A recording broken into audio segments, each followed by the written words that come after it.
আপনারা কি চান পেঁয়াজের দাম একসাথে 4,000 5,000 টাকা মন হয়ে আবার 2,000 টাকায় নেমে আসুক? যদি না চান সম্পূর্ণ ভিডিও দেখবেন। আমাদের প্রতিবেশী দেশ ভারত গত 3 মাস আগে থেকেই পেঁয়াজ রপ্তানি চালু করেছিল এবং পেঁয়াজ আমদানিতে আরোপিত সকল শুল্ক প্রত্যাহার করেছিল। কিন্তু বাংলাদেশে পর্যাপ্ত পরিমাণ পেঁয়াজ উৎপাদন হওয়ার কারণে বাংলাদেশ সরকার কৃষকদের কথা চিন্তা করে পেঁয়াজ আমদানি বন্ধ ঘোষণা করে। তাই ভারত সরকার বা ভারত থেকে পেঁয়াজ আমদানি অনুমতি থাকা সত্ত্বেও বাংলাদেশ সরকার আইপি অর্থাৎ ইম্পোর্ট পারমিট বন্ধ করার কারণে বাংলাদেশি ইম্পোর্টাররা ভারত থেকে কোনো ধরনের পেঁয়াজ আমদানি করতে পারেনি। ঠিক আছে, এখন ভিডিওর মূল বিষয়ে চলে আসি। বর্তমানে বাংলাদেশের বিভিন্ন হাটে পেঁয়াজের দাম 2,600 থেকে 3,000 টাকা মন, হয়তো হাট ভেদে কিছু কম বেশিও হতে পারে। এখন আমার যারা কৃষক ও স্টক ব্যবসায়ী ভাইয়েরা আছেন, আপনারা অনেকেই চাচ্ছেন যে পেঁয়াজ 5,000 টাকা মন হোক, পেঁয়াজ 6,000 টাকা মন হোক, কিন্তু পেঁয়াজ 5,000 টাকা মন বা পেঁয়াজ 6,000 টাকা মন এগুলো আপনাদের জন্য বা আমাদের জন্য কখনোই ভালো কিছু বয়ে আনবে না। কারণ যখনই পেঁয়াজ 5,000 টাকা মন হতে চাইবে বা 4,000 টাকা মন ক্রস করতে চাইবে, ভারত থেকে কিন্তু পারমিশন দেওয়াই আছে। বাংলাদেশ সরকার জাস্ট হ্যাঁ বললেই বাংলাদেশে পেঁয়াজ আসা শুরু করবে। তাই 5,000 টাকা 4,000 টাকা মন আশা করা আপনাদের জন্য আমি লাভজনক বলে মনে করি না। হয়তো 1-2 দিনের জন্য বাজার হলো 4,000 5,000 হলো, পরে দেখা যাবে এই দাম বৃদ্ধির কারণে পেঁয়াজের আইপি খুলে দিল, এরপর পেঁয়াজের বাজার একসাথে এক লাফে 2,000 টাকায় নেমে আসবে। এর থেকে ভালো আমাদের 5,000 টাকার মনের দরকার নেই, আমাদের পেঁয়াজের বাজার 3,000-এর আশপাশেই থাকুক, যেটা স্টক ব্যবসায়ী কৃষক উভয়ের জন্য লাভজনক।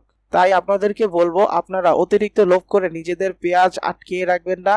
এতে পেঁয়াজের বাজার অচিরেই 4,000 ক্রস করতে চাইবে এবং 4,000 ক্রস করতে চাইলে বাংলাদেশ সরকার পেঁয়াজ আমদানি করতে বাধ্য হবে।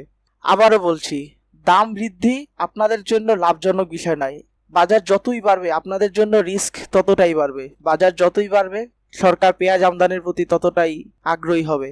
তাই আপনাদের উচিত হবে 4,000 5,000 টাকা মন আশা না করে এখন যে বাজার 3,000-এর আশেপাশে চলে এসেছে, এখন পেঁয়াজ ধীরে ধীরে বিক্রি করা। এতে আপনারা প্রত্যেকেই লাভবান হবেন। কিন্তু যদি আপনারা 4,000 5,000-এর আশা করেন, আজকে পেঁয়াজ 4,000 অতিক্রম করতে চাইবে, আগামীকাল বাংলাদেশ সরকার পেঁয়াজের আইপি ওপেন করে দিবে। কারণ ভারতের পক্ষ থেকে কোনো বাধা নেই পেঁয়াজ আমদানি নিয়ে, কারণ ভারতে উৎপাদনও এবার বেশ ভালো। তাই স্টক ব্যবসায়ী বলেন, কৃষক বলেন, ব্যবসায়ী বলেন, যাদেরই হাতে পেঁয়াজ আছে আপনারা ধীরে ধীরে পেঁয়াজ বিক্রি করতে থাকুন।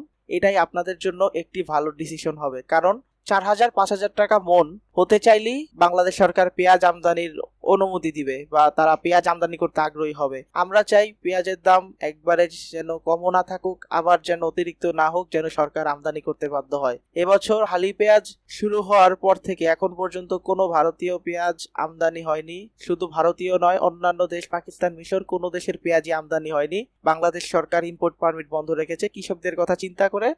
সারা বছর যেহেতু কোনো পেঁয়াজ বাহির থেকে আমদানি হয়নি, এখন সরকার যদি দেখে পেঁয়াজের দাম অতিরিক্ত বেড়ে গেছে তাহলে তারা পেঁয়াজ আমদানির জন্য আগ্রহী হবে। তাই আপনাদের কাছে বিনীত অনুরোধ, আপনারা দয়া করে আপনাদের নিজেদের স্টক করা পেঁয়াজ আটকিয়ে রাখবেন না, ধীরে ধীরে বিক্রি করতে থাকুন। আমার কথার মানে এই না যে আপনি আপনার পেঁয়াজ এখনই বিক্রি করে দিন। আমার কথার উদ্দেশ্য হলো আপনারা এখন থেকে ধীরে ধীরে আপনাদের পেঁয়াজ বিক্রি করতে থাকুন, যেন একটা ভারসাম্য থাকে এবং পেঁয়াজের বাজার অস্বাভাবিকভাবে যেন বেড়ে না যায়, আবার অস্বাভাবিকভাবে যেন কমে না যায়। এবছর সরকার কৃষকদের কথা চিন্তা করে পেঁয়াজ আমদানি করেনি, এটা কিন্তু খুবই ভালো সিদ্ধান্ত ছিল। সরকার কিন্তু চাইলেই ভারতীয় পেঁয়াজ আমদানি করে সারা বছর পেঁয়াজের দাম 30 টাকার আশপাশে রাখতে পারতো, কিন্তু তারা পেঁয়াজ আমদানি বন্ধ রেখেছে এবং কৃষকদের কথা ভেবেছে। তাই আপনাদের যারা কৃষক আছেন, আপনাদেরও উচিত সরকারকে কোঅপারেট করা, যেন সরকার সব সময় কৃষকদের কথা চিন্তা করে। আজকের ভিডিও এতটুকু পর্যন্তই রইল। কমেন্টে এ বিষয়ে আপনাদের মতামত জানাবেন।